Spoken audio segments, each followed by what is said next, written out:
Everybody, welcome to the Jim Masters Show. My next guest in our entertainment lifestyle celebrity talk show series is Emmy-winning and multi-daytime nominated actor extraordinaire Chad Duell is here. You know him from a lot of different shows, but also several years and over 1,500 episodes of General Hospital. That's right. Recognized as a brilliant actor for playing Michael Corinthos on the American soap opera General Hospital on good old ABC. And that garnered him nominations for the Daytime Emmy Award for Outstanding Younger Actor in the Drama Series in 2011, 2012, 2014, followed by a nomination and win for the Daytime Emmy Award for Outstanding Supporting Actor in the Drama Series in 2015 as well. And we're going to talk about that. Of course, I know a lot of you GH fans loved him in that character for almost 15 years. To be in the same role on the same television series, a beloved television series that's been on for decades, for that length of time is heroic. A lot of times you never get a chance to stay on a series that long, but he did because he was really good at the character. Everybody there, of course, misses him. Of course, the fans miss him. But, you know, he's had a lot of different things in his life. He's got a young child. He's, got so many great things going on, new films he's working on. But let's take you back a little bit, folks. Of course, here's a more recent, terrific shot of our special guest, Chad. Guess what? Do you remember? We're going to take you back in time. Look at this. Here is young Chad. He hails from Chicago. If you didn't know, he grew up in the great town of Scottsdale, Arizona, right next to Phoenix. He was in The Wizards of Waverly Place, and there he is with Selena Gomez. This goes back a little bit, right? For all of you Disney fans, you remember that? Probably even still see the re-airs. That's a cool shot. I love that expression. And then, of course, here's another great one, too. The Sweet Life on Deck. You remember that with Chad, right? Some terrific roles he's had on very popular series. He's been very, very lucky, over time. And all of you Lifetime Movie Network fans and all of you who like the Hallmark Channel, there's a lot of you lovely viewers here on the Jim Master Show who love the Lifetime movies. Do you remember he was in, back in 2018, A Friend's Obsession, that movie on Lifetime? All those movies are riveting on Lifetime for sure. And then he was also, and we had one of the guys that you'll see in this next picture, Christos Andrews, as a guest here on the Jim Master Show, another great actor. Well, he teamed up with Gregory J. Martin and gang with Christos and starred in The Bay. You may remember that series as well, which was another very well-received series. Well, that's Chad. You're like, oh, yeah, that's right. That Chad was in that too. Absolutely. He was in The Bay. And then, of course, General Hospital for all of these years and that iconic role that, again, took him in so many different places with all the dialogue and scripting. The cast loved him. They had their farewell. He decided, he took a look at things, took a look at his life. He said, now is the time. He wants to move on, take on other projects. And he is certainly doing that. Some really exciting things that are happening in his life. And of course, he is a dad. What a beautiful shot that is, right? He's a dad as well. So we have lots to talk about here. Welcome to the Jim Masters Show, everybody. If you want to comment during the show. It's always great to have you here. And we are so excited to welcome our special guest, Emmy-winning television and film actor, Emmy nominated as well, daytime television star, the one and only Chad Duell is here. Now he's moving from one place to the next to a bigger place in Los Angeles. So we got him here and we are lucky to have him. Hey, yeah, you can tell. You can tell by the backdrop a little bit here. Actually, the closet's wiped out, huh? Yeah, so far it's about to get very, very cluttered, probably very shortly, because I don't even know. I hoard my clothes a little bit too much, I think. So I'm trying to if I throw some things out before I put them in there. But yes, that was quite a take me back type thing there. I like that intro. I saw a shot in there I've never seen in my life, to be honest. So, which one was it? I don't know. It was one of my head, like a headshot, a more recent headshot. I was like, where's that going to come from? You dug in. You got in the art. We dug deep. We do. Yeah. Well, I hope that intro was as good as the intro you probably got when you won the Emmy. Oh yeah, no, that was a cool moment. I got because I was nominated like a lot in a row before that, so I was almost you almost expect that you're not gonna you're not gonna win when it happens. It sounds kind of, what do you call it? Gloom or whatever. But you kind of like, oh yeah, probably not because I keep getting nominated, not winning. But yeah, it was really a good surprise, and yeah, I was really excited for that. It was overwhelming, but it was a good memory. It was one of the last ones they aired on TV, I think, too. So I was able to be part of that. I think they're doing streaming now. I don't know what they're doing with the daytime Emmys, but it Yeah, was there's a lot. Yeah, they're talking about streaming, right? They're talking about streaming now. yeah. Exactly right. Yeah. I mean, so many things are streaming these days, right? Yeah, yeah, it got crazy during the COVID times. Everything just jumped onto like a whole other stratosphere with that stuff. But yeah, it's all online now. Things Everything's online.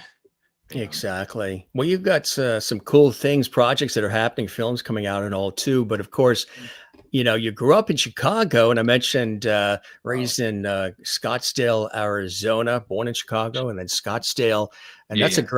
that's a great town. Well, I was on a TV shoot over there in Scottsdale. We flew into Phoenix, and it's just a great Scottsdale's a great community. A lot of nice people there, a lot going on, Yeah, man. growing too.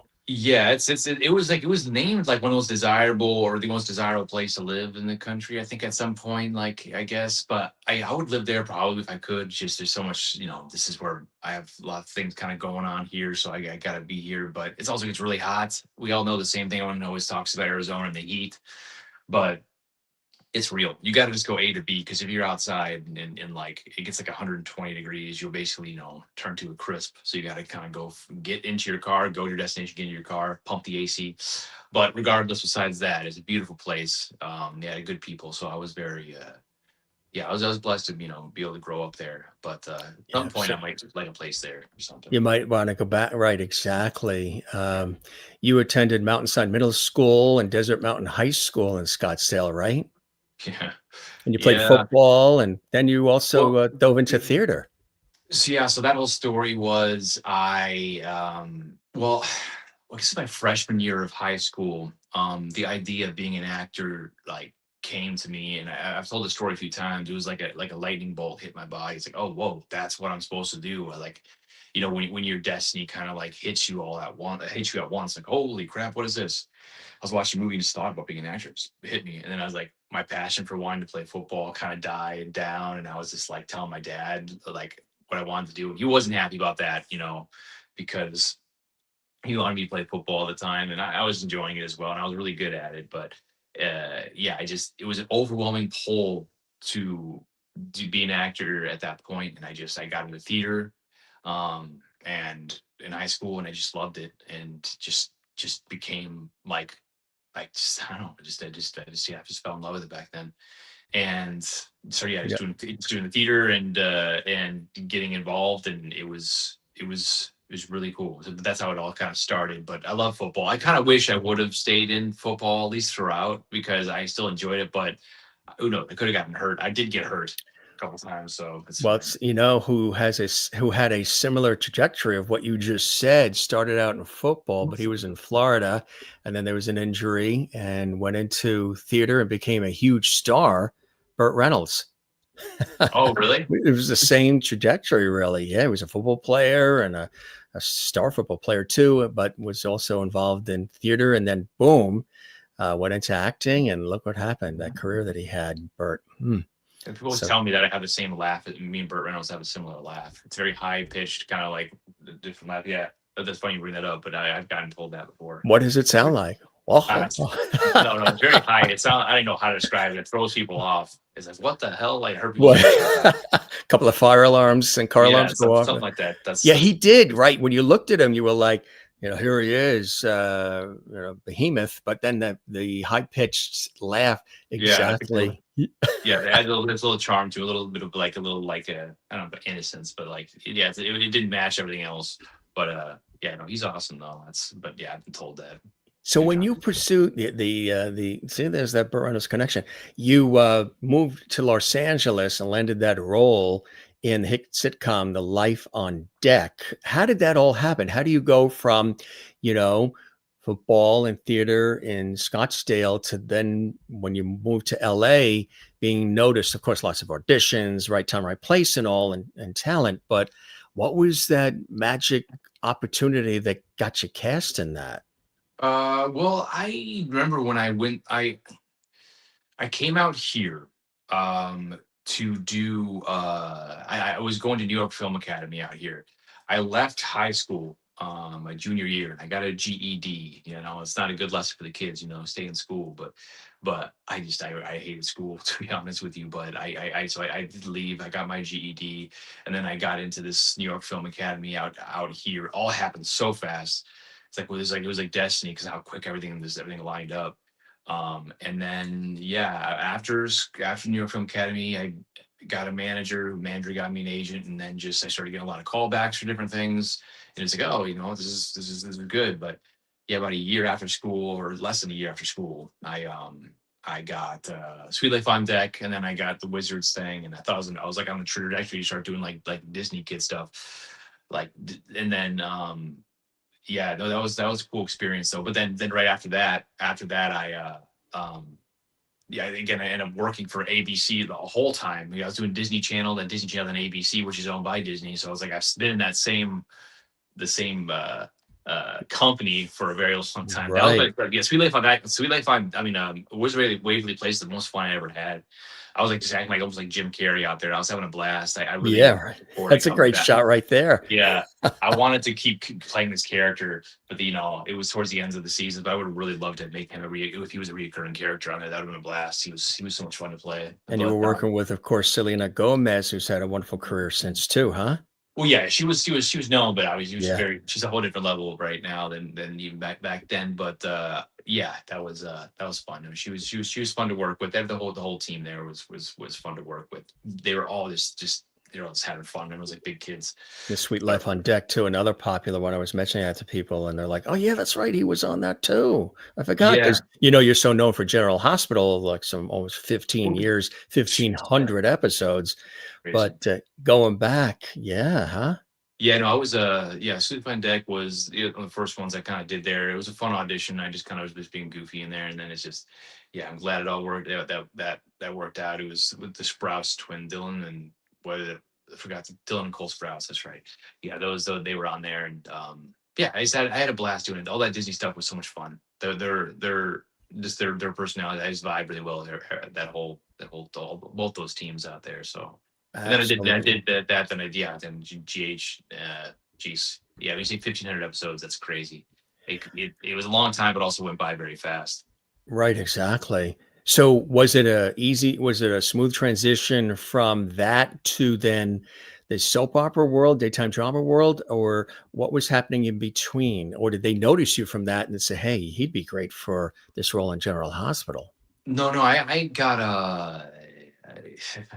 yeah, it was very different. I mean, I was auditioning for I've told this story a few times, but like I auditioned for it. There was auditioning for a different character. It was going to be my sister's new boyfriend. Um, why am I forgetting my freaking sister's name on the show? But regardless, my sister's boyfriend on the show, and then they liked me enough to bring me back and make a separate read to read for a character that was already cast on the show, and they liked me enough after that to recast the role. So I felt so much pressure on myself because like I got someone got fired for me to play this, and I was like, oh my gosh. So I was so nervous. I thought I was gonna get fired within the first like week or two because I was like because I couldn't perform properly or be in the moment because I was so nervous and I was freaking out the whole time.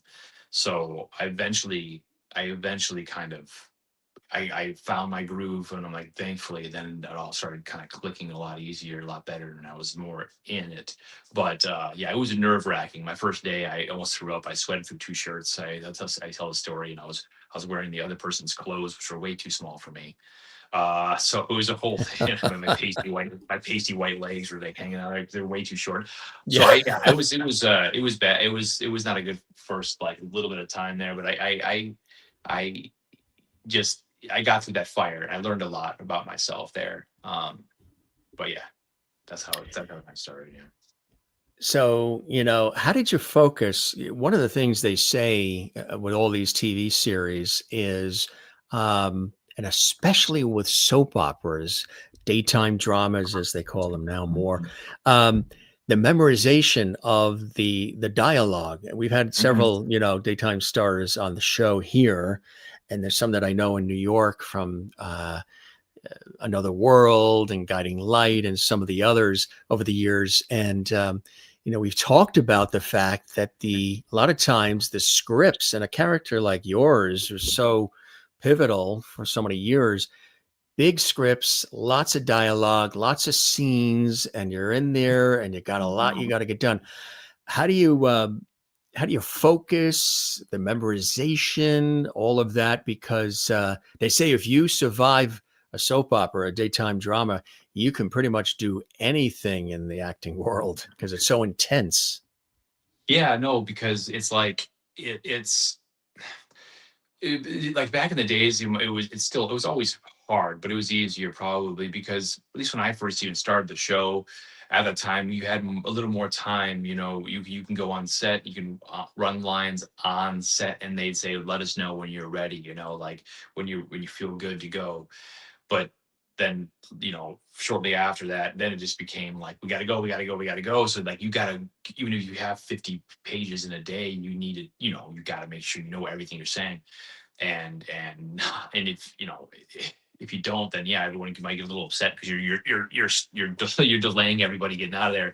So yeah, it's not the easiest thing, but you get used to it. I guess as like you've probably heard before people say, but it's like a muscle that you just keep working and you get it. But no, for sure, because I also did a show called Arrow right before COVID, right before COVID actually hit, and I went there and I was like so not used to how long it took for things. And I was like, I just want to go. I was like, I don't know, I can't wait to get home. Let's go to bed. Like this is crazy because like you're so much sitting around and other sets, which is all good. I'm all ready for that. But like it's just a contrast. So it's everything else seems so much slower by comparison.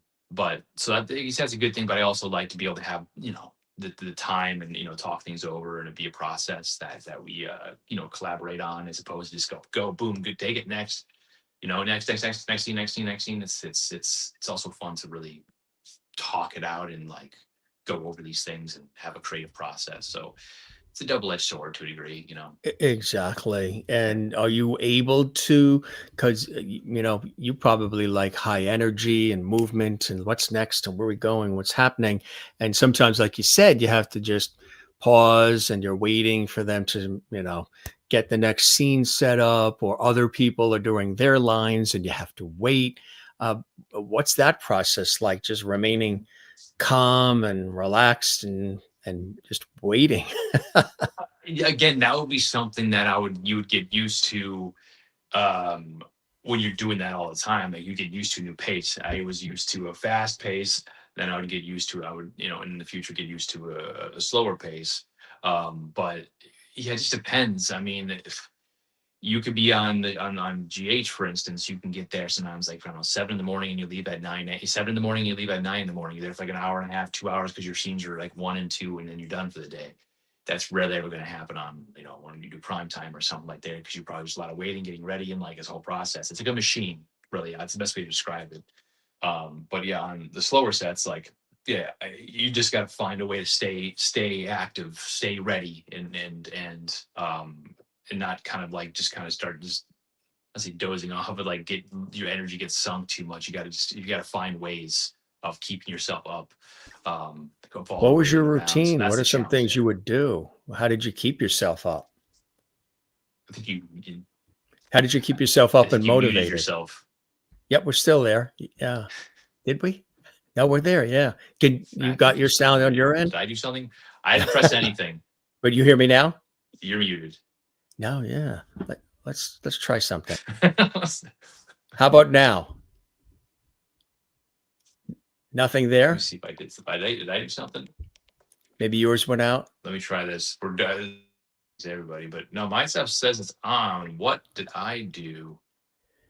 No, I just was talking. You're You came good? back on. It was muted.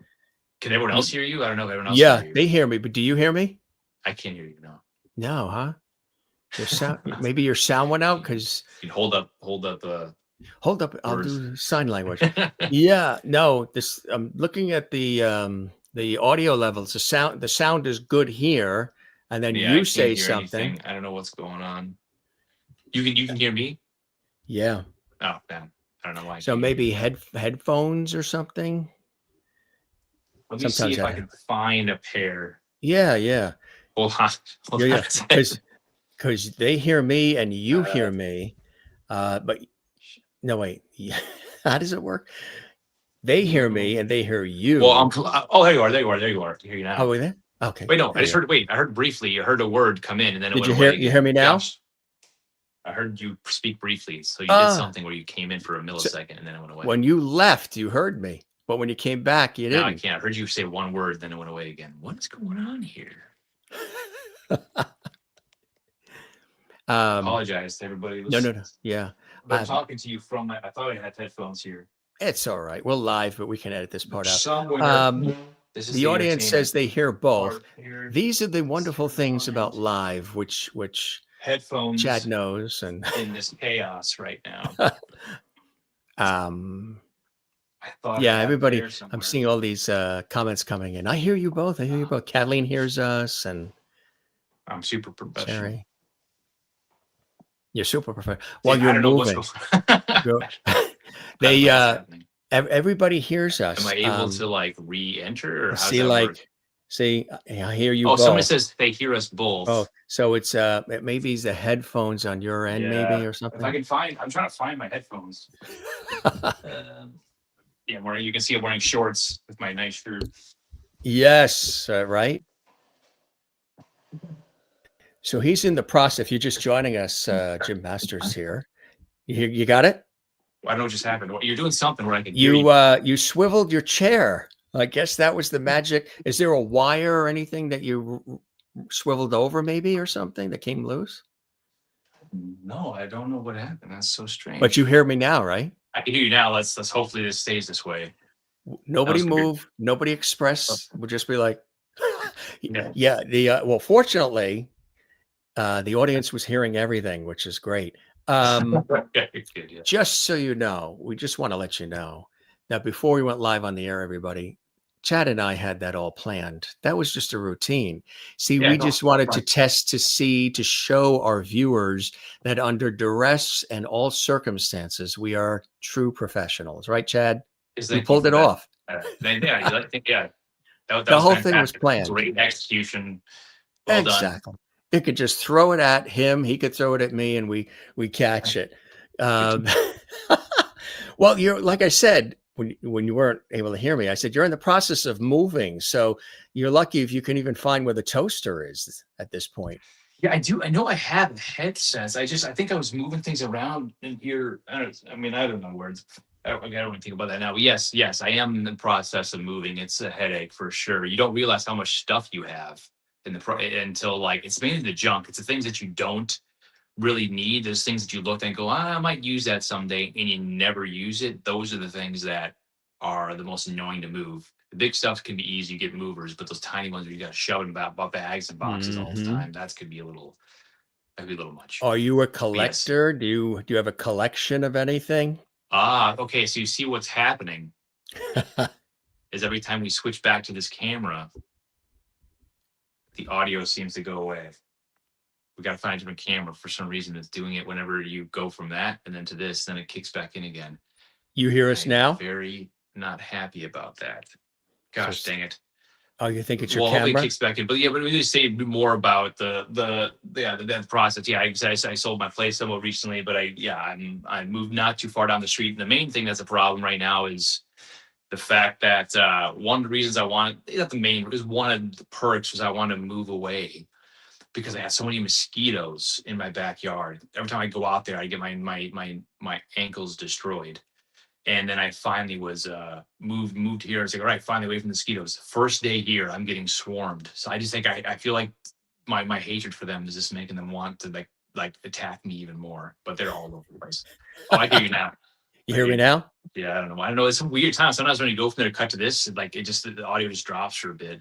It's And strange. Yeah. Maybe the you Wi-Fi have is. to, whenever it does it again, you have to go back to that shot and go back to this one again. Like you just got to reset the shots. I don't know. It's weird. Let's see. You hear me now, right? Yeah, yeah. Hear us now? Yes.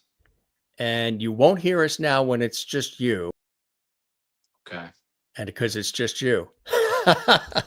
Okay. Now I can hear. I don't know. Sometimes it happens. Sometimes it doesn't. I guess. It's crazy, right? You Yeah. just roll with it all. Um, of course, you made the decision after all the years to, wrap up the time on the beloved home of General Hospital. And, I know it wasn't easy. You're working with the cast for so long. They're like family and dear friends, and people love you in that role and they know you in that role. And it was such a huge part of your life, Chad. Um, but things, come and go and you move on Mhm. and when the time is right and you felt it was right. And there were things, in your life, a newborn baby. And I know you've talked about it with your father having passed last year as well. And again, deep condolences on that. And so a lot of things coming to fruition at the same time. And then just you having the feeling it was time to, maybe tackle on some new projects and go head in. Tell us about some of that.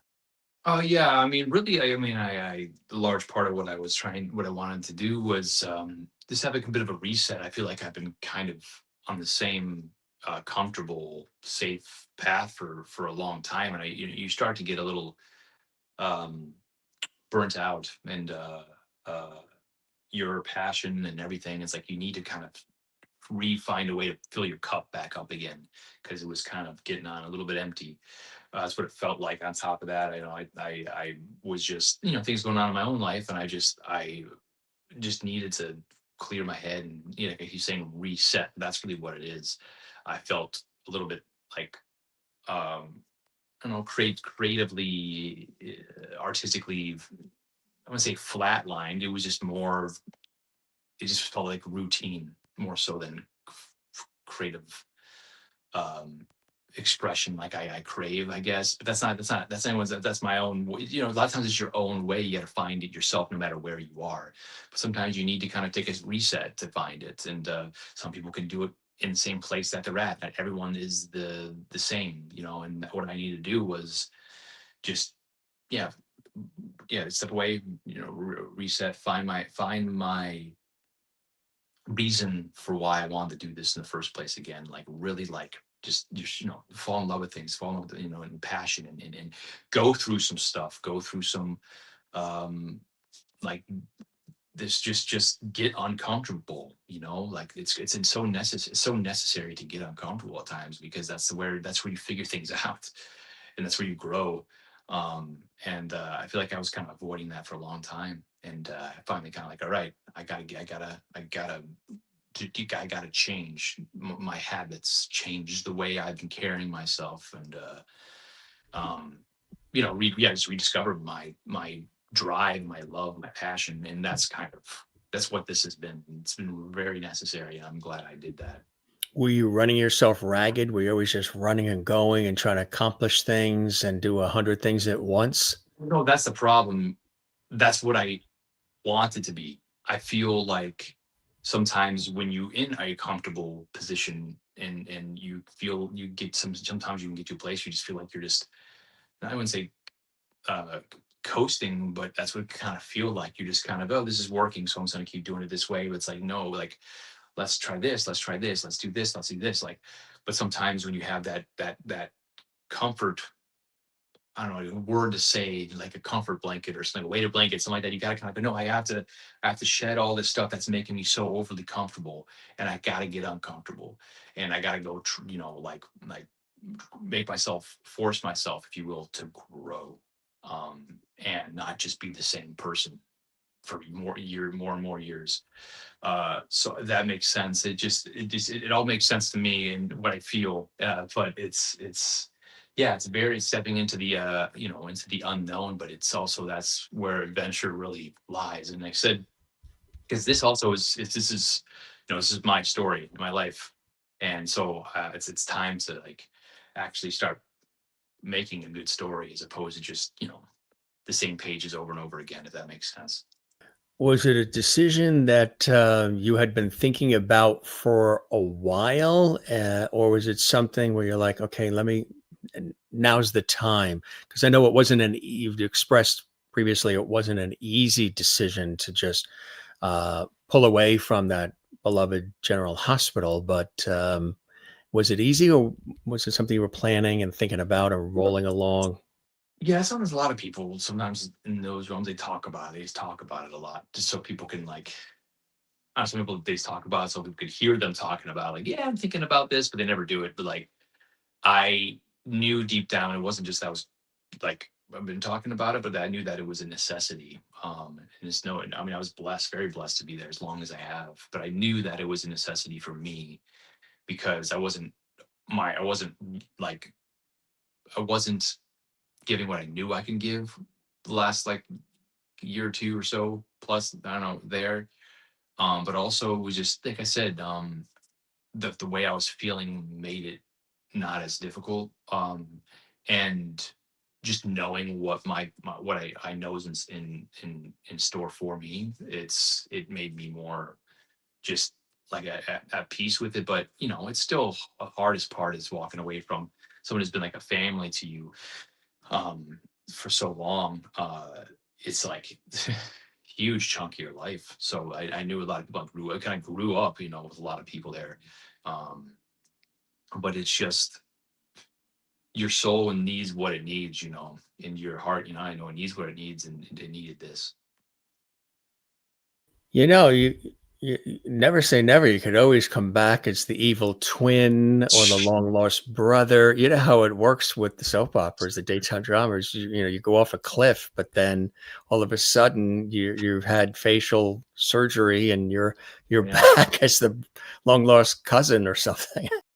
Yeah, well, I don't know, but yeah, that's the whole thing where yeah, the way they bring you back is so crazy. Everyone's like, "What the hell?" But then eventually they're like, "All right, well, they accept you again, and then you're back, and it's in the fold. You're in the fold again." But yeah, so you can get beheaded, you can get your head cut off, and you still come back. So it's a whole thing. But that's not that's I don't know about that, but yeah, so less having much time as I did have there. Yeah.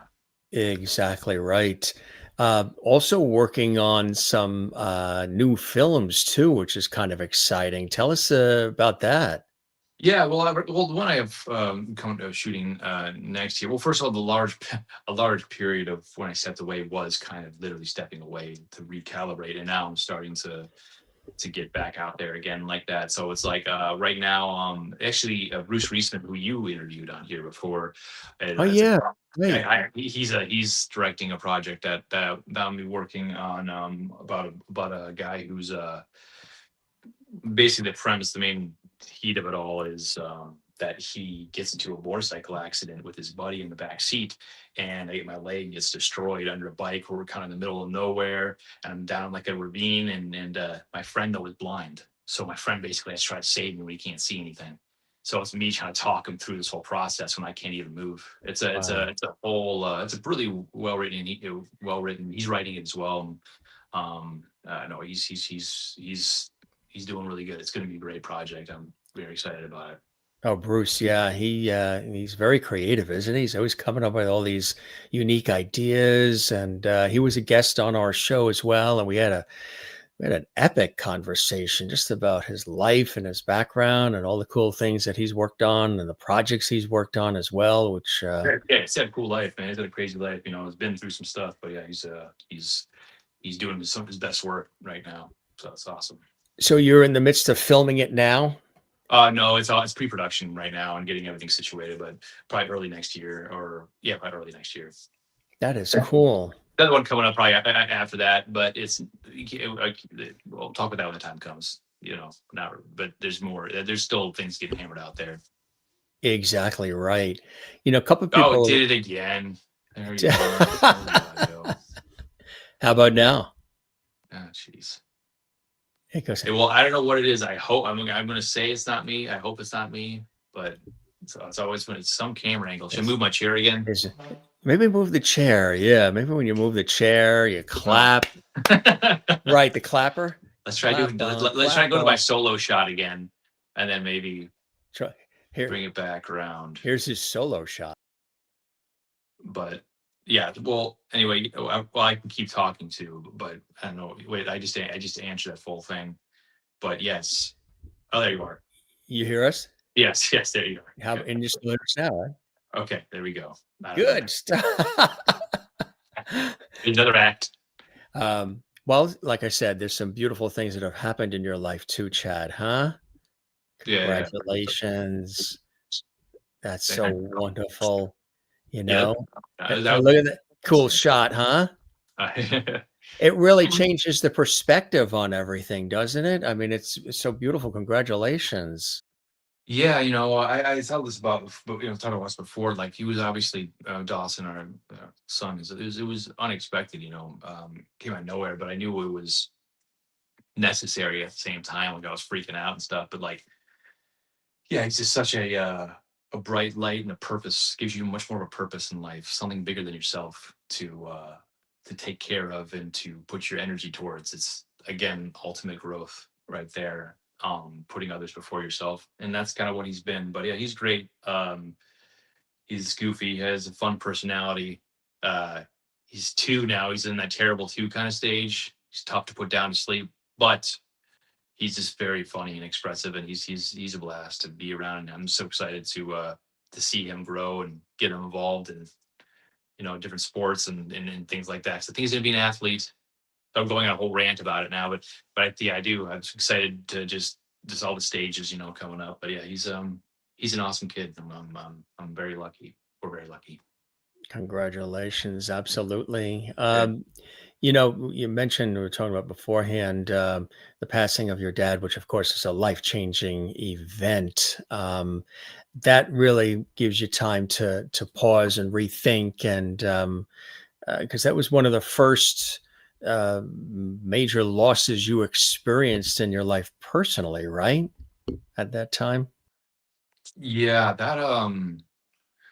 yeah, I've never had that I mean, losing somebody that magnitude before, and it was sudden and kind of shocking. And yeah, I mean, the only blessing of it all is I know that he was kind of in a broken body at that time because before he had type I think it's type 1 diabetes, the ones that you have to inject yourself every day, um, multiple times a day.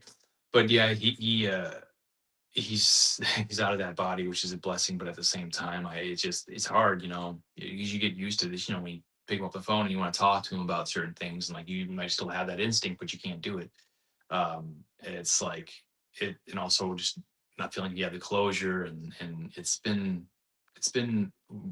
weird. I can't really describe it, but it's all part of this whole like process that I'm going through. And it's even though it can be kind of crazy, but it's at the same time it's it's it's life.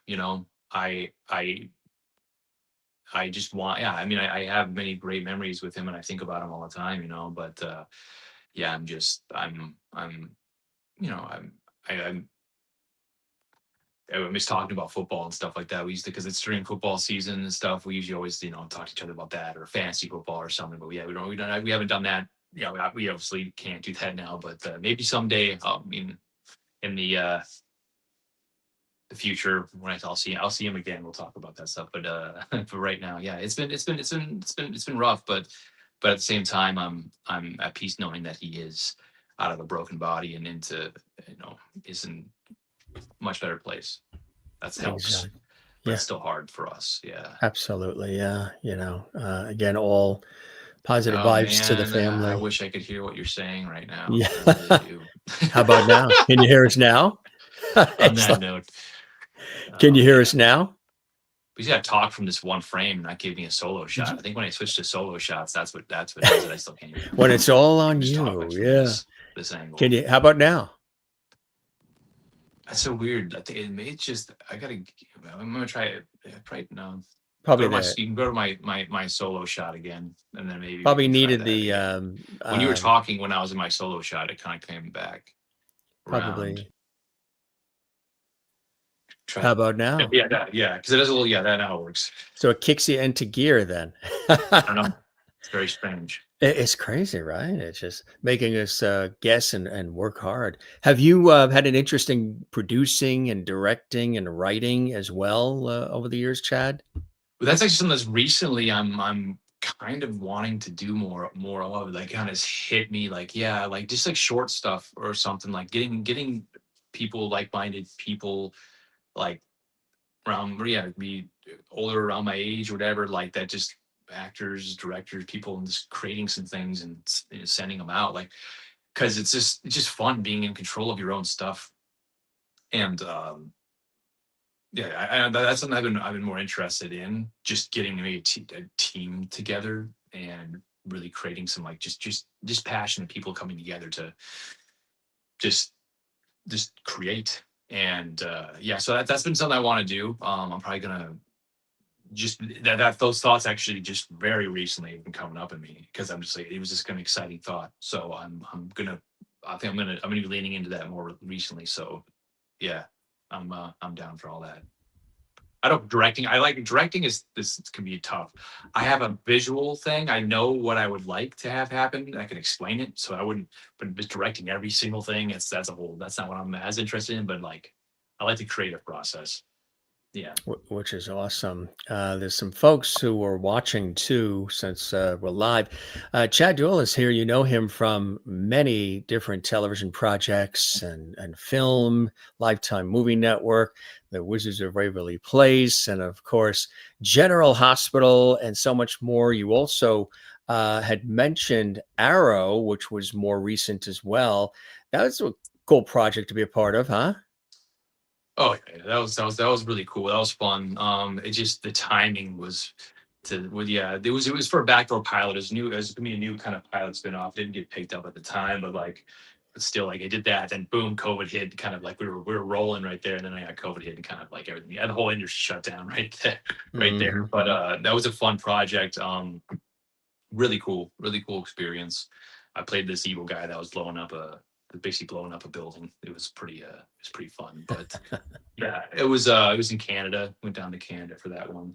That was just really yeah, it was a really cool experience and yeah, that set was fun for sure. Yeah, I mentioned too with the Bay, we had Christos Andros on the show as well, and I've talked to Grigori. What was it like being on the Bay? That when that series came out, that was like one of the hottest things. Yeah, that was cool. The character was very like sadistic, like psychotic, which was fun. It's always fun playing evil characters that are just like pricks, that because it's always more fun playing evil, and that's what that was. I enjoy playing those kind of characters. Don't know why, I just do. But I'm glad they gave me that chance to kind of like what is on my neck? Is that do I have a salt shaker on my neck in that picture? I don't even remember what that is. Kind of looks Oh like it, yeah, right? it is. I didn't even remember. Oh yeah, it's tequila, lime, and a salt shaker. That's You're great. right. You're right. Yeah, so Yep. yeah, that's yeah, that was a good time. I enjoyed playing that character, and I got to work with some good people. So that was a little bit ago, but it's like I said, it's always fun playing those evil people. It gives you a chance to really just kind of let loose and have fun. I don't know. I always like that. A couple of the folks have been asking if you stay in touch with the gang at General Hospital. Do you stay in contact with them? Yeah, no, I was been texting them somewhat recently. I been trying to talk about getting together or something like that. A couple of them, so I have to get on that. I just been in It's just been crazy, with everything, with all the stuff happening right now, where it's hard to kind of because a lot of them live far away. So I have to get on. I'm going to. I'll take some photos when we hang out with them. But yeah, I got to get. We're going to start hanging out more. I think, and but yes, I do keep in contact with some of them. But yeah, like I said, just the fact that I'm in the middle of this whole move and this like the life changes, it's been a little bit difficult to get down there. But yeah. to get it all going. A couple people asked, Switch to my live again. Switch to my yeah, we'll solo do cam the again. in and out. Does that uh, do it? That kick it in? wait, no, yeah, they keep it on me for a little longer, maybe. I don't know what it is. But yeah, I That do it? gosh, man, sometimes it clicks in like that, sometimes it doesn't. How about now? But it's weird. It doesn't make any sense because It should have it nothing doesn't to make do with. sense because I don't know if you ever had this issue before, but yeah, I feel like No, there's a first. yeah, How there about it is. now? Yeah, that works. You got it now? Whatever that one was, not the red background, but the one before the one you just did is I guess the one that actually changes it. So you got it? Yeah. Let's see for how long. Let's do it. Put another dime in the payphone. Yeah. That'll do it. A couple of people were asking, if you had if there was a storyline with Michael on General Hospital that was a favorite for you. Yeah, I've been asked that before. I mean, I talk about usually just my first year when I was on the show was a big part of one of my favorites is because Michael went through this whole uh, prison. He was the first. He was like the first ever in soap history to be blunt with the wordage, but he was the first prison, I guess, male rape storyline. That's what happened to him in prison, and so that was kind of like the whole arc of that. Him, and him recovering from that emotionally, and it was really well written and just it was tough but rewarding to play, and I felt like that was like peak of creative, I guess, expression there, and I was excited to really sink my teeth into that. And even though as scary as it was, 'cause that was like right the first year I started, that happened, so it was crazy. But How did you handle, sometimes all the craziness that happens with the notoriety? Now you've been on these other shows and series, but now you're on General Hospital where there's fans that are super fans. They know every storyline. They can tell you what the set looked like in the Quartermaine house in 1981. I mean, they know yeah. all about Luke and Laura and just all of this. And now all of a sudden you're thrust in covers of magazines. And how were you able to handle and work through all of the notoriety that comes with it? Well, it's if first it's I mean, look, there's with any lot of different fans and things, but especially I don't know if it's especially some of the more so fans, they can be very supportive, but you can also have the ones that are very negative too. And I feel like I didn't realize that when I first started because I was already going through my own internal kind of hell from when I first started and what they were seeing because they filmed in advance, like because of how much I was struggling to kind of find my footing. And so you got people kind of like trashing you or something like that. And at first you can get you maybe a little bit, but like you get used to that. Like that was a hard part is like being so exposed and that kind of a situation too when you're replacing somebody. And comparison or whatnot. But yeah, that was a tough situation to walk into. But so on top of that, it was tough just to hear, you got support, but then you have people that are kind of like, but I mean, I know that doesn't affect me anymore nowadays. Um, but what you see, I said when I first started, it did. But yeah, I mean, you get used to it. But at first, it was cool, but I was going so fast on the show. I didn't really have time to sit back and like take it in because I was just so stressed about making sure because the pacing and making sure I didn't get didn't get fired at first. So that's where my focus was. I wasn't like, wow, this is crazy, I'm doing this until like I felt more comfortable like a year down the line or less than a year down the line. Then I started to kind of go like, oh, this is a really cool experience. But it was a lot of dealing with stress early on with it all, if that makes sense. Yeah, it does. Right. But you're able to deal with it, because for some people it's not always, you always hear it with sometimes with child stars. We've had a lot of different child stars on, Yeah. and sometimes it gets to be overwhelming for them to deal with all of the notoriety because sometimes it's like 20, like you say, 24/7, right? Yeah, no, yeah, well, yeah, it matters how big of a star you are at that age. If you're like doing some sort of a project when you were a huge project when you were a kid and you get all that fame, popularity, and it's like the come down from that, Right. it's gonna be really hard, and that's why they turn to not the best things in life because that high is gone. So, Right. but yeah, that didn't have that because I was a kid. I was 22 when I first started, so uh, it was just different. But I get why those kids, those child stars, can kind of go through a lot of crap because it can be a big drop off when they stop when they they're hiding because you're a kid and you're not a kid anymore. It's all of a sudden it's done. That can be kind of tough. But some people find a way to. That's the toughest part. That's the toughest thing is being a child actor, like a kid actor, and then still have success later on. You see some people do it, like that have done it. It just takes just like a really good mentality and just a very good choices and just relentlessness. And so I have a high respect for those people who made it out of being a kid star to still working today, for sure. Like, yeah. Exactly right. What are some of the things you like to do that have nothing to do with the industry, television, film, acting, to sort of center you, keep you grounded? Of course, you have, your love and your there's family and your child and cool things happening with movies and stuff. But what do you like to do that keeps you sort of centered and grounded from the craziness of Tinseltown and what it's all about?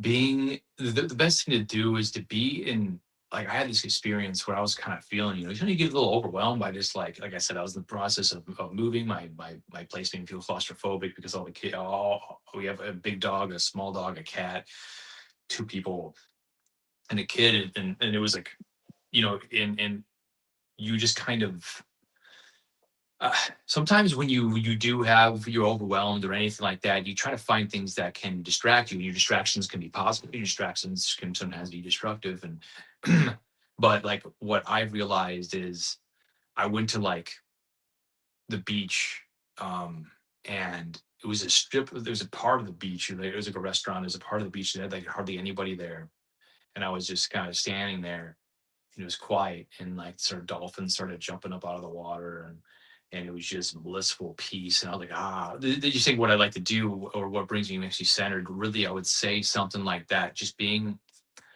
in nature and seeing, like, it just gives you a different perspective of just being seeing the big picture of things and just Yeah. bringing it down to earth. And I think that's kind of how I felt about those things. I try to get out in nature as much as I possibly can. I mean, yeah, I enjoy playing like video games or something like that occasionally, but that stuff I've realized, like, that's not a hobby. That's just something to do because you're bored. But I like to be able to play that with my kids someday. Oh yeah, I like riding. I mean, I used to ride horses a lot when I was younger, but yeah, You that was did. the problem with doing those though. I don't like doing this because I don't like just walking on horses. I want to run my horses. You want to run them. You can't do that because of liabilities. Like I used to have my mom used to know that there was a guy who was at Indian reservation and who used to just get on his horse and sprint with him. That's what the horses love. That's what I love. They want to move. They don't want to sit there like behind the gate and then just plod around. Ding, ding, ding. They want to open up. That's what they're made to do. And I want to be able to do that. I don't know many places out here that allow that. So hopefully I can find that. That'd be a fun little hobby to pick up, just sprint with some horses. But yeah. Are you an ocean guy? You like the ocean?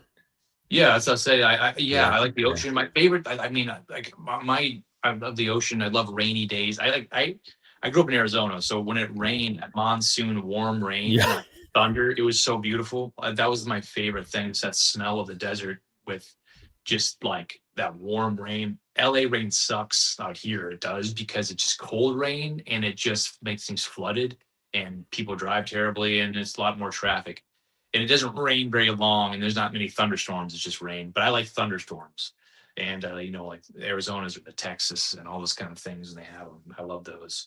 But as far as nature goes, yes, the ocean, as long as it's not overcrowded, and I can kind of sit there and just feel more in like part of nature. To people screaming, playing music, and like going nuts, like gotta find those. That's my favorite. Yeah. You ever get out to the East Coast at all, New York, and has Broadway ever come a calling for you? Theater in New York? Yeah, I know. I would like to.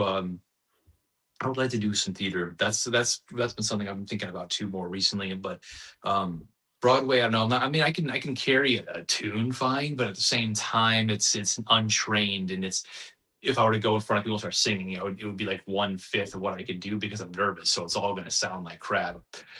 But so that's why you got to practice more. You got to get in front of people and do it. So that's something that I would have to work on. But just as far as doing like they call them straight. There's musicals and there's straight plays. So they call them the straight plays. I would like to do some of those out there for sure. You're into martial arts as well, aren't you?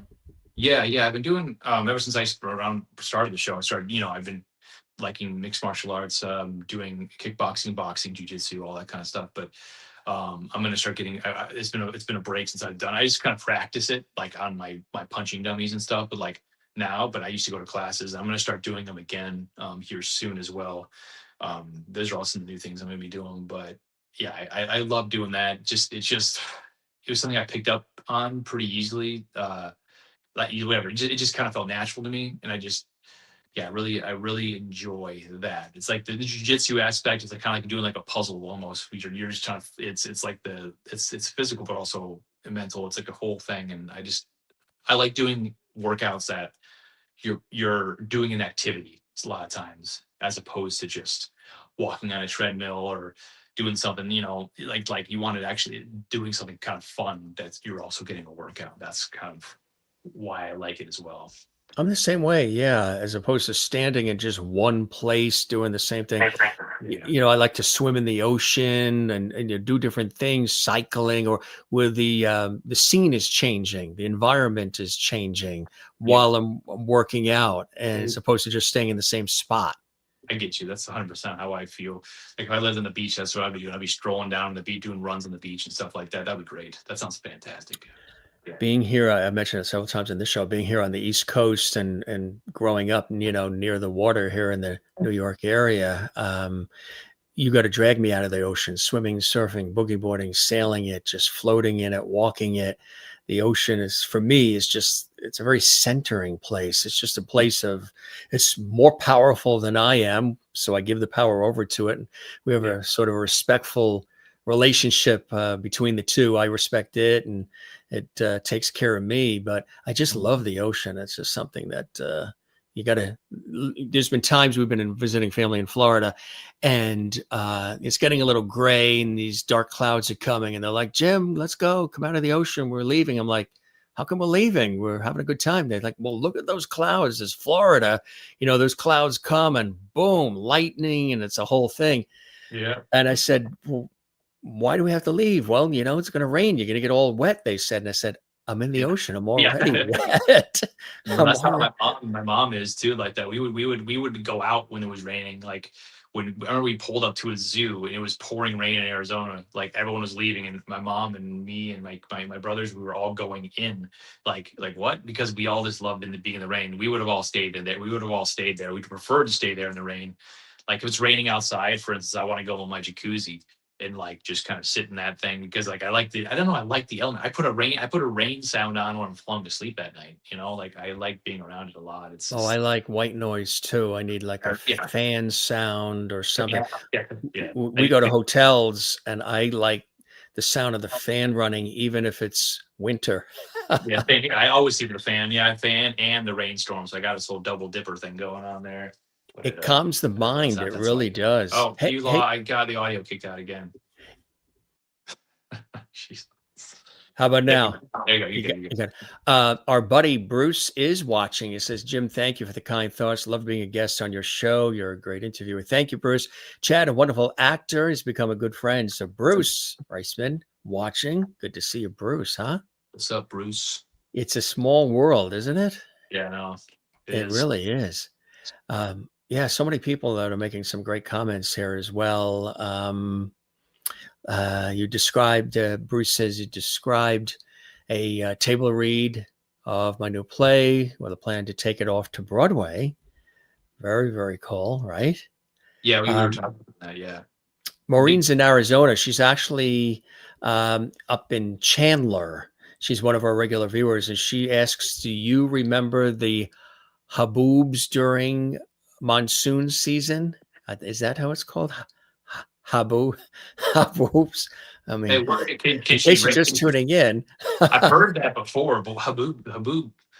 Yes, can I you have her ask another question? Asking, remind me what that actually is, because we I might don't. need a definition on the haboobs, Maureen, if you Yeah, can be more specific. yeah, In case you're just tuning in, yeah. We're talking about haboobs out of nowhere. Okay, yeah, Chad and I are talking about the haboobs in Arizona.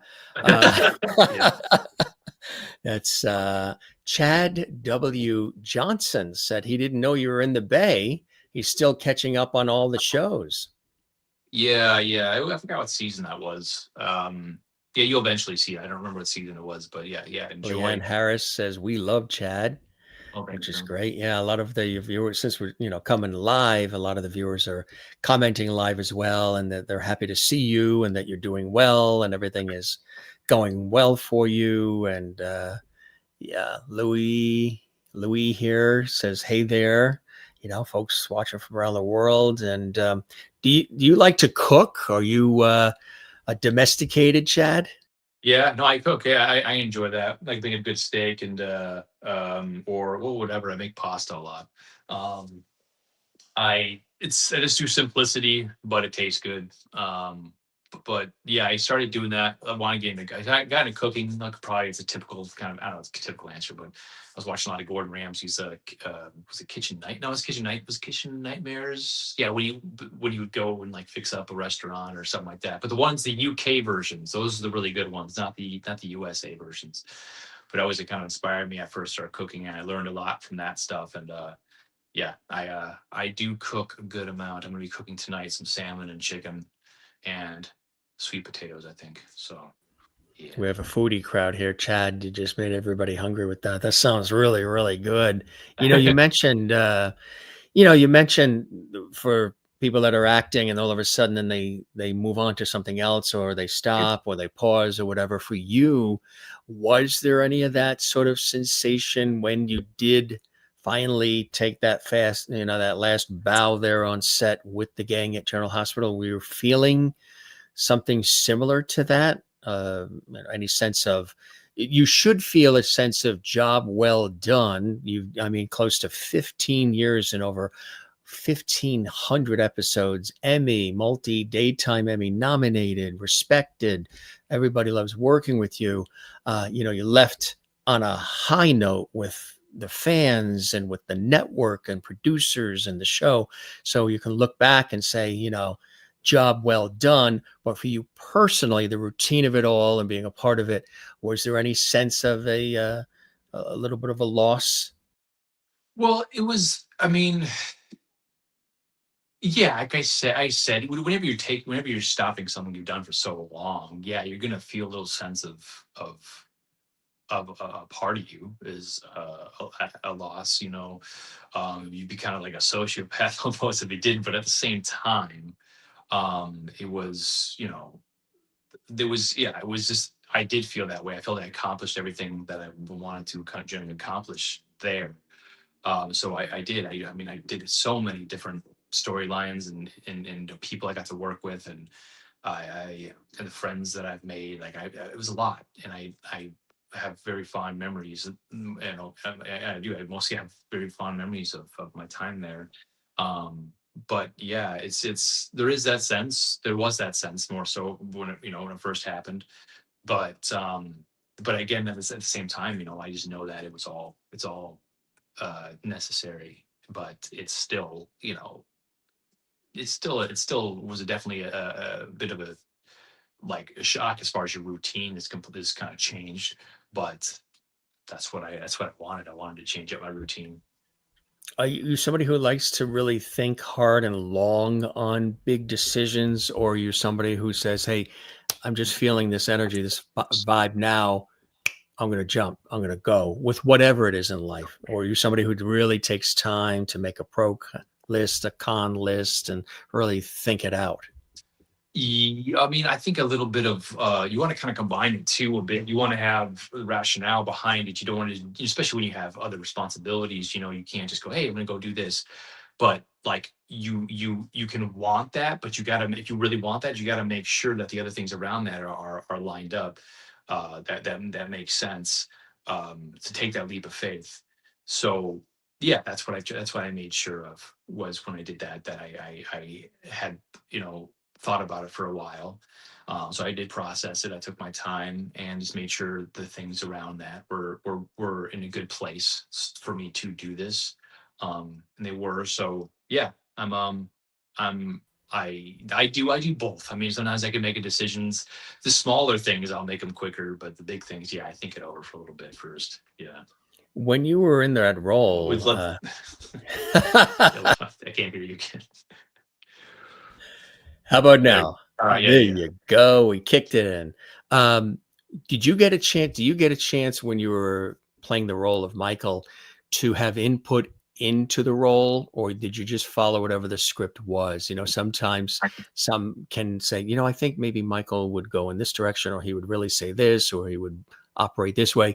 Was there that opportunity to participate in the continuation of the development of the character, or this is what was written, this is what we're going to take on and present? Yeah, they gave you a little bit of a leeway sometimes. That, like, you'd say, "Can I say it like this?" Or you can talk to somebody and you can make it work. Um, if it made sense and you can explain it in a way that made sense. But yeah, there was some of that. Sometimes not. Sometimes yes. But yeah, there's just certain ways of, like, there was a person saying so much and it felt like for no reason. It's like, "Hey, can I say this instead?" And they would do that, which would make the scene much more smooth a lot of times. And so there is some of that you can do, which is nice. And other times you can't do it, because if you cut dialogue, then they're going to be short on the episode, or so it's like you got to find your times to do it. But overall, yeah, there was some collaboration with that. You could change some things, or how you say things sometimes. So that was nice. There was a little more. It was have freedom in that. Which is terrific. The Lifetime movies. A couple of people asked, would you like to do more Lifetime movies? And would you like to do some of those Christmas specials and things on the Hallmark Channel? Is that something that interests you too, Chad? Oh, I don't know. I haven't done any of those. Right. So I don't know. That's something, like, I have to.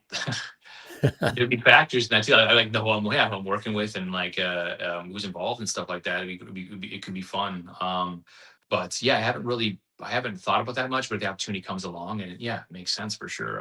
That can be a fun time. But The yeah, Hallmark fans are already signing you up. yeah, They're going to call the Hallmark Channel. Hey, get Chad on. Get him in those movies. Well, you yeah. did Lifetime, right? You did a Well, Friends of Possession. that was a small thing. That was kind of like a little bit of a last second kind of random thing there. But that was a fun. That was like, I shot for like a day there. That was kind of a quick thing when I had a little bit of opening in my time at GH. I was able to kind of do that for a day and then came back. But Did you like doing that kind of role on Lifetime? well, yeah, it was. I did. It was just a quick one though. I would have loved to play the guy who was actually the killer in that one. That'd have been fun. But I played the boyfriend who briefly got stabbed or something like that. I don't know. But yeah, it would have been fun to do similar ones to that, playing the actual psychopath, which I enjoy doing. But yeah, that was a quick one. That was a small role on that one. Yeah. What do you normally do? How do you prepare for a role? What do you have a certain routine? Do you lock yourself in a room with the script? Do you do a lot of physical activity? What is sort of your process when you're taking on a role, no matter what it is, Chad? No, I mean, I like to understand the kind of, I guess, in a way, you get to the roots of a character before I really start to, quote unquote, learn the lines. Because you got the person you have, this is what I do, like, if I have an audition, or if the same concept, you kind of want to understand about the character, and what they're going through here, and their point of views and everything. And then, like, okay, and then you can look at your actual the dialogue, and take it in with knowing that in the back of your mind. So I do the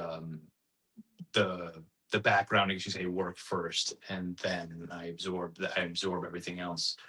That just helps me to kind of not have um what's the word for it, the plan out too much the way I'm going to say something. For instance, if I just start reading the words first and like, trying to memorize, like it's best to kind of do everything else first. Then that's the last thing. Um, if that makes sense. But yeah, that's kind of my approach. Sometimes when you take on a character, it can get really intense depending on what the role is and Yeah, what can't the do it. dialogue. Okay. Good times. How about that? Good? Yeah, maybe there's There you go. one of Got it? those works. It randomly starts to work Did you get unless it there? no. I'll give you a thumbs up if I can hear you. But yeah, it's kind of there. It is. Okay. Got it? Yeah. You got it. Nobody move. Nobody open any windows. Keep the dog out. It's just the winds are blowing everywhere, I guess.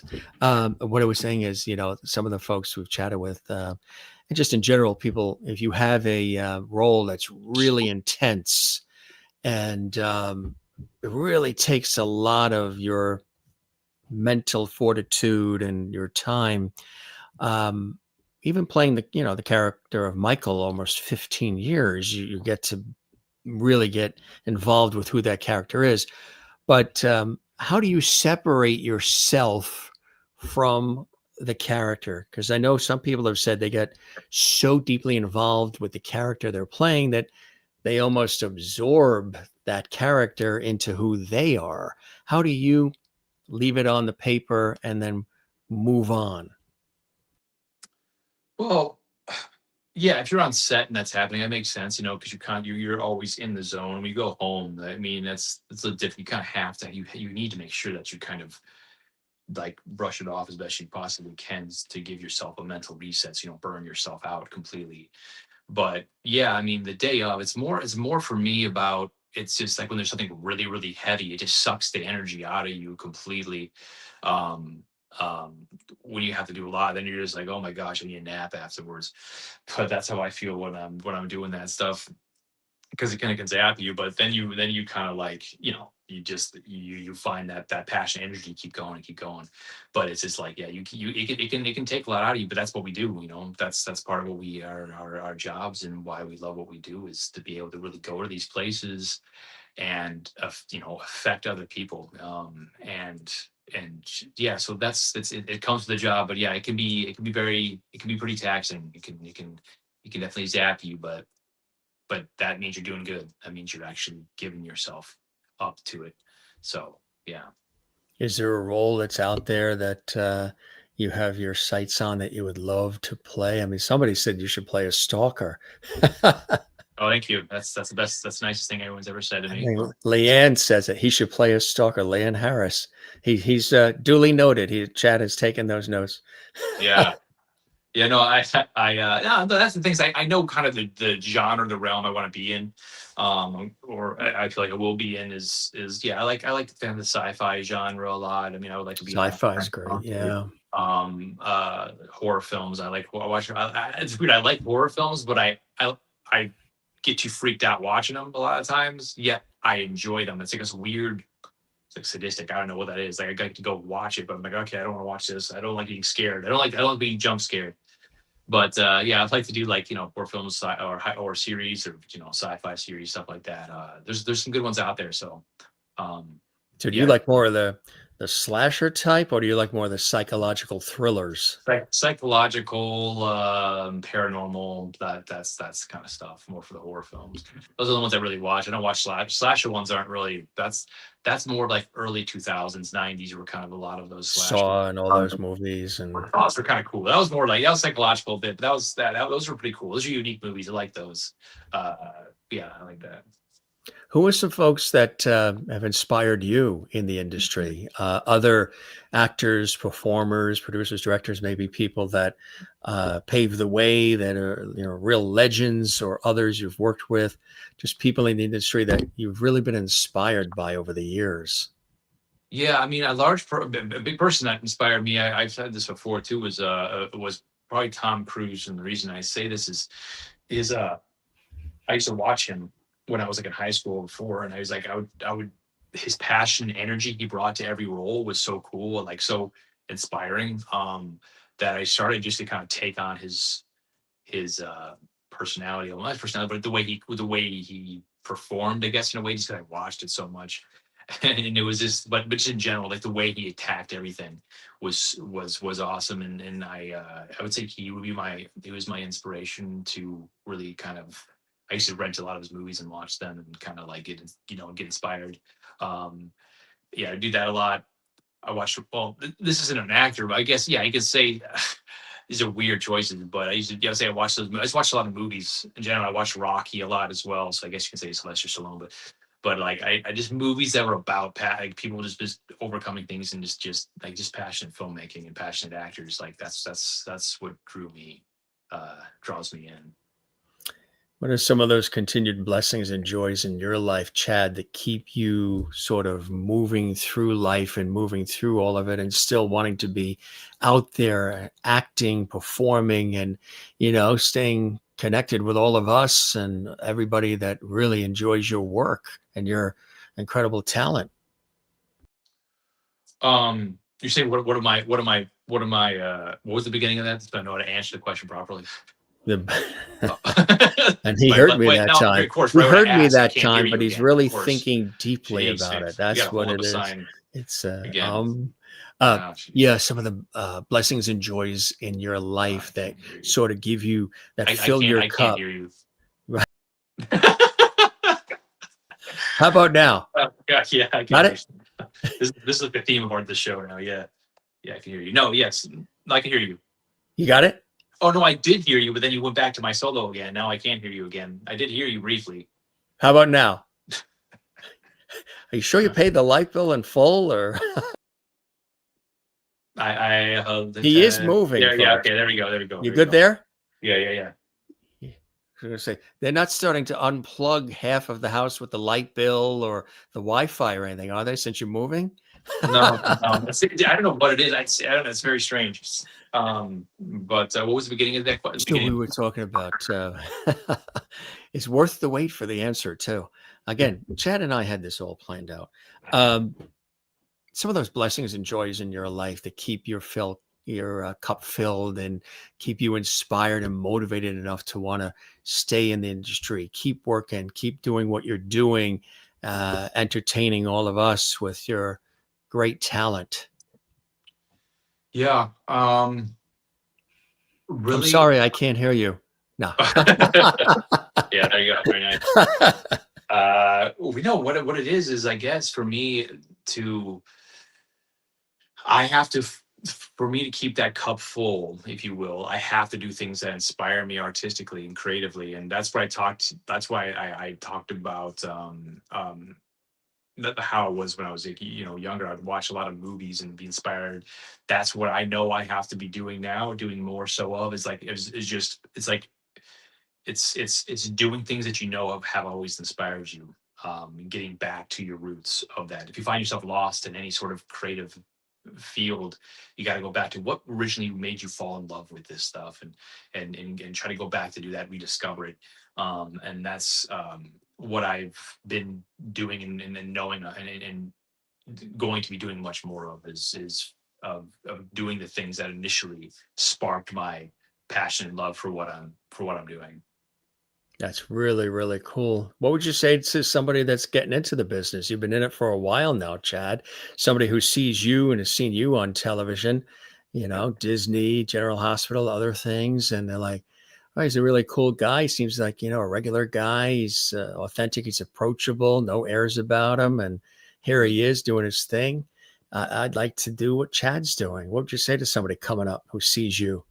Um, yeah, I mean, I would just flat out say you just have to, first of all, I bring up the word passion a lot, but you have to be passionate about what you're doing and getting into it because you want to express yourself, and not for, oh, that seems cool, or I want to get famous or whatever. But like if you have the right intentions, they can take you pretty far. But also just having thick skin and having confidence and getting and confidence is also built over time. You're gonna have times when you're kind of going like this, but it's just gonna make you stronger. So that is a key out here, is just having that thick skin and trusting in yourself and continuously growing, I think would be in making yourself more interesting. That's also very important. Absolutely. Continuing to develop your craft and keep going. And what Yeah. would the Chad of today say to this young Chad? Oh man, it's all gonna be okay. That's Do you probably what I know? would say. A lot of people in the industry, that's what they say, like, relax, breathe. It's going to Yeah. work out, you know. That's, yeah, it's like a running theme. Take a breath, you know, soak it all in, kind of thing, Yeah. right? Yeah, because you kind of always are trying to chase something, and it's like when you always have something, there's gonna be something else to chase. So it's kind of like enjoy the journey. You know, whether it's ups or downs, they're all for a reason. Truthfully, because I mean, it's you're meant to grow, not stay the same. So you know, you're gonna be going through some ups and downs to become the person that you're supposed to be able to step into that new life. Um, so yeah, so that's How it. much packing you got done? How many boxes left you got to fill, my friend? A lot. I got one behind me. You can't see it right here. I'm kind of covering with my body. But no, I got boxes in the garage. I had to get, yeah, it's still a bit of a mess, but sometimes you just want to take it like a day or two, just kind of like, let me just take a breath here before I start up again. But yeah, there's still a good amount to go. A lot of clothes. I don't know where to put them, but yeah, and getting like beds built and stuff. So there's a whole thing, there's a lot of stuff. I'm gonna do some of that tonight, I think, but maybe we'll see. You But get yeah. to keep any of the clothes from the roll on General Hospital? Yeah, I was able to take some No? pants, some shirts. Thankfully, I like the jeans he wears a lot of the time. So I was like, can I take these? And I'm like, all right, yeah, go ahead. So yeah, I didn't steal them. I asked, but I guess I did. Exactly right. Yeah. You're the best, Chad. Really, I know you're busy. You got a lot going on. There's his website, folks. You know, check it all out. Everything that's going on with Chad, and yeah, come back and see us, even if it's just a real quick chat. This was nice learning about you. All the viewers are Yeah. here, but even if you came for just a quick visit and let us know some of the cool things that are happening once you're settled, the movies that are out, working with Bruce and everybody else. We seem to have a lot of mutual friends in this crazy industry, but Yeah. really a nice guy, a hard worker, you know, a straight shooter, really talented. You got a sizable fan base. People love you. They've been, you know, saying some really nice comments all throughout. He's an amazing actor. He can play anything. Really cool. Thank you very much, Lan, for saying that. Maureen, thanks for being Jim's guest this evening. You're an amazing young man. All the best with everything you pursue. Uh, New York City, Kathleen Walker, thank you for being here. Chad, it was great to know you, getting to know you. Wish you continued success and blessings. Really, really nice. And Terry Ann, thank you.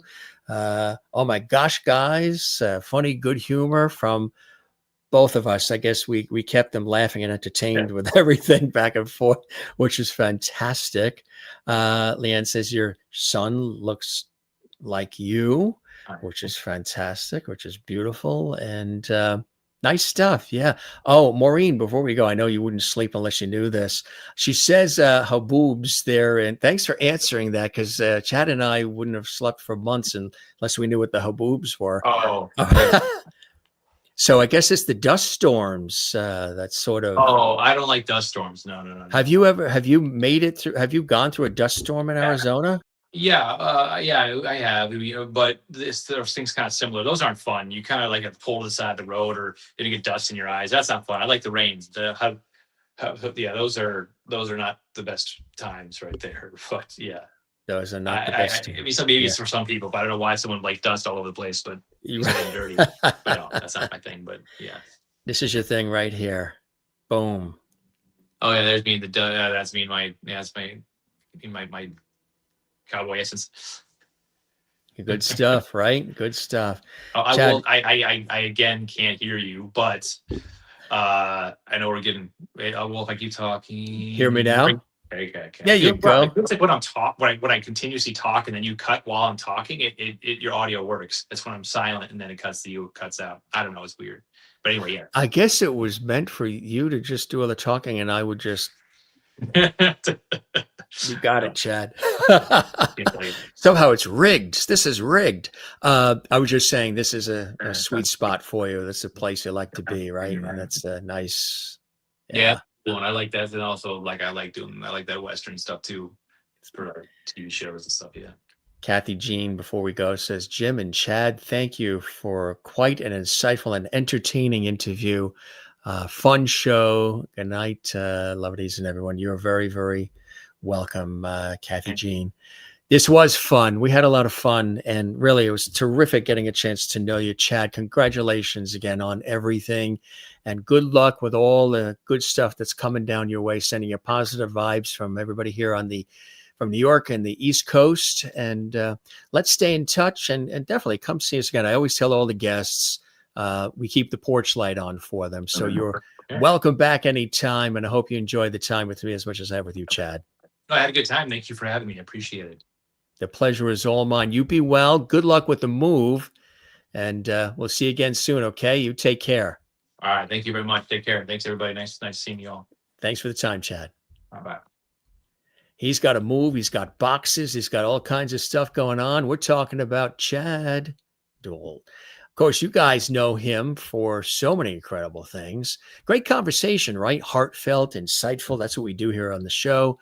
And we're coming at you live. So it was funny back and forth with his audio, going in and out with the various camera angles. We have like multiple camera angles on our show as opposed to just like a static shot. And somehow it was rigged for just him. It was rigged. Funny. Of course, playing that coveted role on General Hospital for almost 15 years. Do you know he was on that show for 1,524 episodes of General Hospital? Michael Corinthos, which was a classic character, and he loved it. But, again, he wanted to take on some new things, and he shared a lot with us here on the show. We'll probably edit out, maybe sweeten up a little of the parts where his audio dropped out a little bit, or we may leave it in because it was hilarious. It was funny. And again, his young child in his life, really nice. And this is a more recent, playing in the swimming pool. And just some amazing stories. He likes to play these kinds of characters like he played in The Bay. And also, as I mentioned, you probably remember him. Oh, this is a cool shot, too. Just kicking back, relaxing, These industries we're in, you guys know, or if you didn't know, for new folks watching, I also work in television and film and radio and have for a long time. And we're here on the East Coast of the United States, New York. Great to have you here. If you enjoyed this episode, give this episode a thumbs up, like, and drop a comment below.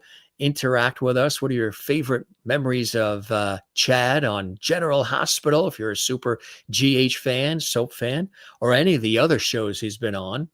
And what did you enjoy about our conversation? Certainly drop a comment below. We love hearing from everybody watching all around the world. We have an international audience, and we love hearing from you. Everybody that watches the show is considered a JMS Lovity. That's Love and Levity together. That happened during the early days of the pandemic. We sort of created that vibe and that term for our viewers, Lovity viewers. So you're a Lovity if you're here. And if you just joined us, welcome to the party. Now, I mentioned that he was on General Hospital for some 1,524 episodes of GH, which is amazing. This show, the Jim Master Show, Entertainment Lifestyle Celebrity Talk Show series, has had in, 5.5 years and counting, over 1,400 episodes. Check out all the past episodes of our series and all the amazing celebrities and special guests who have stopped by our series. It's truly amazing. Really cool to have Chad here exclusively on our show to talk about things that he's worked on, things that have happened. He mentioned a little bit about the passing of his father, which was just last year, so it's still kind of fresh. He's been very open about that major loss and working through it, which is very inspiring. And of course, his family and the things he likes to do. He likes to be out in nature. Like me, he also loves the ocean. He likes to be out in the desert. He likes the country. you know?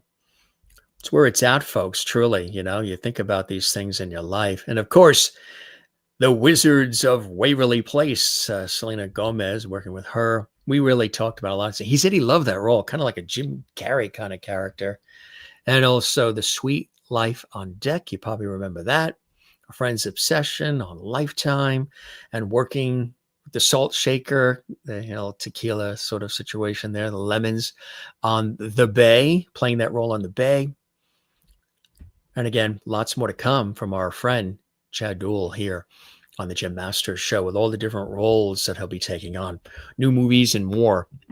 And he'll be back. He's going to come back, he said, to tell us about some of the new things, whether we have just a quick chat with our celebrity friends and guests, so we have an extended conversation. This was a little bit more extended, so you got a chance to learn a little bit more about him. We don't just do the typical interview where, we just talk about the new song or the new movie and that's it, minute and a half, and you rush them through. A lot of our guests really love that.